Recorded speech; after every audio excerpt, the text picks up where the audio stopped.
Honourable Bilawal Bhutto Zardari صاحب، آپ بولنا چاہ رہے ہیں؟ جی سر، اجازت؟ جی ایک منٹ۔ بسم اللہ الرحمن الرحیم۔ جناب اسپیکر، آپ کا شکریہ۔ میں مختوم طاہر راشدین صاحب کو اس ہاؤس کا ممبر بننے پہ مبارکباد دینا چاہوں گا، اور میں پنجاب کے عوام، رحیم یار خان کے عوام کا شکر گزار ہوں کہ انہوں نے پاکستان پیپلز پارٹی کا امیدوار کو کامیاب کروا کے، بھاری اکثریت سے کامیاب کروا کے نفرت، تقسیم اور گالم گلوچ کی سیاست کو شکست دلوایا ہے۔ جناب اسپیکر، میں پاکستان پیپلز پارٹی کا جنوبی پنجاب کا تنظیم کو نیشنل اسمبلی کا فلور پہ کھڑا ہو کے مبارکباد دینا چاہوں گا۔ جناب اسپیکر، یہ میرے وہ سپاہی ہیں جو بھی حالات ہو، چاہے وہ ملتان کا بائی الیکشن ہو یا رحیم یار خان کی بائی الیکشن ہو، وہ ڈرتے نہیں ہیں، وہ جھکتے نہیں ہیں، وہ ہر فتنہ کا مقابلہ کر کے،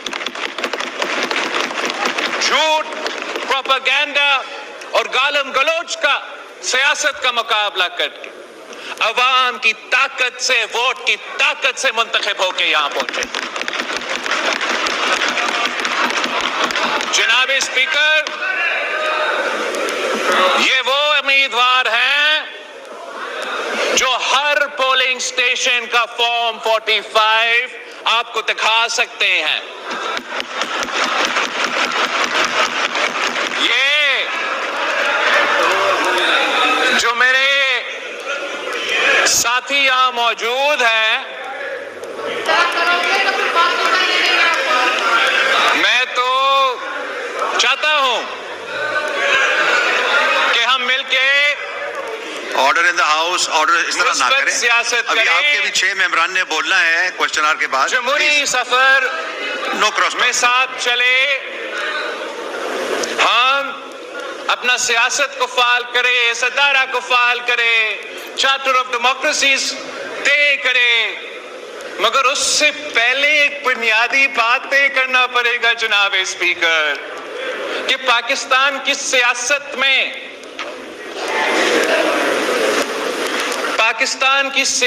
میں کیا وہ جو ہارتے ہیں وہ ہار ماننے کے لیے تیار ہے اور جیت کو قبول کرنے کے لیے تیار ہے، یا یہی سیاست رہے گا کہ میں جیتا تو واہ واہ، میں ہارا تو دھاندلی۔ اگر ہم نے جمہوریت کو آگے لے کے بڑھنا ہے تو عوام کے فیصلے پہ بھروسہ کرنا پڑے گا، عوام کے فیصلے پہ اعتماد کرنا پڑے گا۔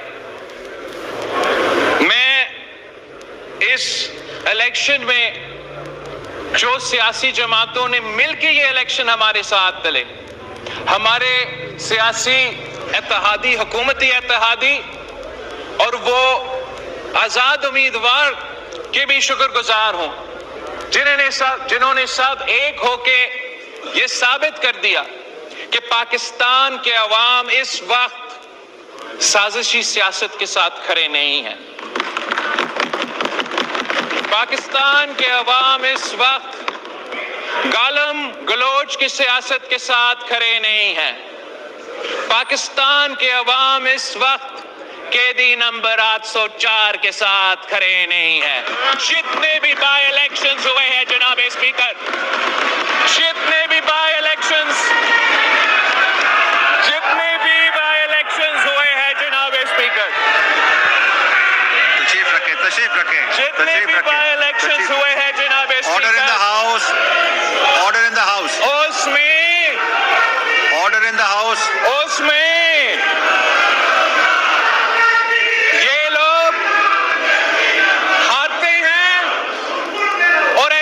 बड़ी जमातें जीतते हैं, ये साबित करते हैं कि पाकिस्तान के अवाम इस वक्त कहां खड़े हैं और क्यों नहीं। जब कल रात जो पूरे पाकिस्तान ने एक बयान पढ़ा है कैदी नंबर 804 का, और उस बयान में इस शख्स ने अपनी सियासत को चंपाने के लिए, अपने जाती मसले में, अपने अदालत के केसेस में रिलीफ लेने के लिए हर आईनी इदारा पे हमला किया है जनाब स्पीकर।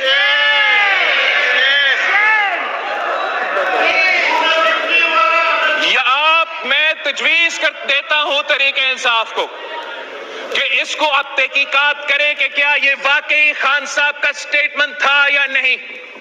इसलिए कल तक हम तो एक बहुत मुस्बित डायरेक्शन में चल रहे थे जनाब स्पीकर। हमने एक ऐसा फोरम बनाया था जिससे मेरा उम्मीद था और है कि हम जमहूरियत और इन इदारों के फायदे में लेजिस्लेशन करेंगे। लेकिन कल रात एक हमला किया है जनाब स्पीकर, जो कि एक बार फिर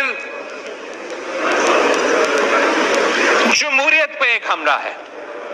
ये एक इतना ऐसे प्रोवोकेटिव स्टेप है कि एक तरफ मौजूदा चीफ जस्टिस के खिलाफ कंटेम्प्ट ऑफ कोर्ट किया गया है, दूसरी तरफ आर्मी चीफ ऑफ स्टाफ पे सियासी इल्जामात लगाए गए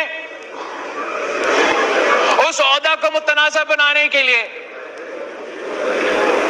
तो जनाब स्पीकर, अगर खान साहब ने ये स्टेटमेंट दिया है तो फिर इस स्टेटमेंट का कॉन्सिक्वेंसेस है हमारे आईन, हमारे कानून के मुताबिक, और उन कॉन्सिक्वेंसेस को उसको भुगतना पड़ेगा। और फिर इनके जमात का जो रोना धोना होगा तब वो हमसे एतराज ना करे। खान साहब ने अगर ये स्टेटमेंट दिया है तो जो मसले खान साहब के लिए बनेंगे और खान साहब की जमात के लिए बनेंगे और खुदाना खास्ता हमारा जमहूरी निजाम के लिए बनेंगे, वो तो उनका जिम्मेदारी है। अगर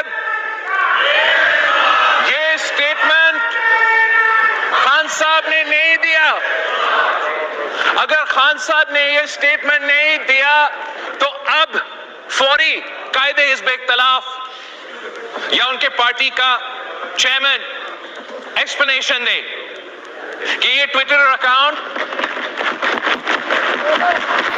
अली अमीन साहब चला रहा था, मरवत साहब चला रहा था, इनसे पूछे, खान साहब का इससे कोई वास्ता नहीं है। ये क्लैरिफिकेशन देना बहुत ही जरूरी है जनाब स्पीकर। ये जो इल्जामात कल लगे हैं, this is a pattern of an exercise that has been going on since the days of the no confidence motion जनाब स्पीकर। तब से जब हमने एक आईनी जमहूरी कदम उठाने की कोशिश किया कि हम वजीर आजम को ना किसी अदालत के फैसले से ना किसी और अदारा के फैसले से हम इसी हाउस का वोट के अदम एतमाद से घर भेजना चाहते हैं। उसी वक्त जनाब स्पीकर कुछ इंडिविजुअल्स तो हमारे एस्टैब्लिशमेंट के इदारे में मौजूद थे और कुछ इंडिविजुअल्स जो इस सियासी जमात से ताल्लुक रखते हैं, उन्होंने मिलकर एक साजिश शुरू किया और वो साजिश एक ऑनगोइंग कू अटेम्प्ट था जनाब स्पीकर। उस कू अटेम्प्ट का पहला हमला हमारे अदम एतमाद को आर्टिकल 5 की बुनियाद पे रद्द करना, कॉन्स्टिट्यूशन का तोड़ना। उस कू अटेम्प्ट का दूसरा हमला जबरदस्ती किसी न किसी तरीके से आर्मी चीफ के अपॉइंटमेंट से पहले इलेक्शंस करवा दो। उस ऑनगोइंग कू का तीसरा हमला कि किसी न किसी तरीके से इस अपॉइंटमेंट का प्रोसेस का मुतनाजा करवा दे। एक कोऑर्डिनेटेड एफर्ट के मुताबिक जनाब स्पीकर, मीडिया एंकर्स को लॉन्च किए गए, सियासतदान को लॉन्च किए गए और अपना ही आर्मी चीफ के खिलाफ एक साजिश जारी था कि जो भी हो, ये शख्स जिसके बारे में कहा जाता है कि जब वो इंटेलिजेंस चीफ था उसने खान साहब का करप्शन पकड़ा था, जब वो इंटेलिजेंस चीफ था उसने वो करप्शन के सबूत खान साहब के सामने रखा कि आप एहतसाब की बात करते हो, आप इंसाफ की बात करते हो, आप इस पे एक्शन ले। इसके बजाय कि उस करप्शन पे एक्शन लिया जाए, उसने वो इंटेलिजेंस चीफ को हटा दिया जनाब स्पीकर। फिर उसने मिलके उसी इदारे के अहम शख्सियात के साथ मिलके ये साजिश करने की कोशिश की कि इस आईनी प्रोसेस को सैबोटाज करे। और ये साजिश वहां रुकता नहीं है जनाब स्पीकर। मैं उससे टाइम से पहले बात नहीं करना चाहूंगा। मैं हुकूमत का वजीर नहीं हूं, मुझे डिटेल शायद नहीं पता होगा, लेकिन जिस तरीके से इस वक्त तहकीकात चल रहा है, ये जो इनका फॉर्म 45, फॉर्म 47 का प्रोपेगेंडा है जनाब स्पीकर, इस पे भी एक बहुत बड़ा कहानी सामने आने वाला है। कुछ वो साजिश जिसने पहले अदम एतमाद को रोकना था, फिर चीफ का अपॉइंटमेंट का रोकना था, उस साजिश ने इस इलेक्शंस को भी डिस्टर्ब करने थे जनाब स्पीकर। और जब वो सबूत सामने आएगा तो ना ये अपने मुंह अवाम में दिखा सकेंगे, ना कोई और अपने मुंह अवाम में दिखा सकेंगे। उनको आईन और कानून के मुताबिक जवाब देना पड़ेगा। मैं एक बार फिर इस बात पे जोर देता कि जब भी जमहूरी जमातें जमहूरियत की तरफ एक कदम आगे बढ़ते हैं तो सोचना चाहिए कि ऐसे एक्सट्रीम पॉइंट, एक्सट्रीम बयान, एक्सट्रीम मौकिफ क्यों और कैसे लिया जाता है। ये सवाल हुकूमत और इत्तेहादी जमातों को अपने आप से भी पूछना चाहिए, मगर मैं पीटीआई से दरख्वास्त करता हूं कि आप इस बात पे आपका अपना पार्टी में ये तहकीकात करें, आप पता करें कि जब भी हम कोई पॉलिटिकल स्टेबिलिटी की तरफ जा रहे होते हैं, ये कौन साहब है जो आपके रैंक्स में है, जो खान साहब से ऐसे कोई बयान दिलवा देते हैं या ऐसे कोई कदम उठाते हैं जिसकी वजह से आपके मिसाइल में इजाफा होते हैं और पाकिस्तान के मिसाइल में इजाफा होते हैं। थैंक यू जनाब स्पीकर।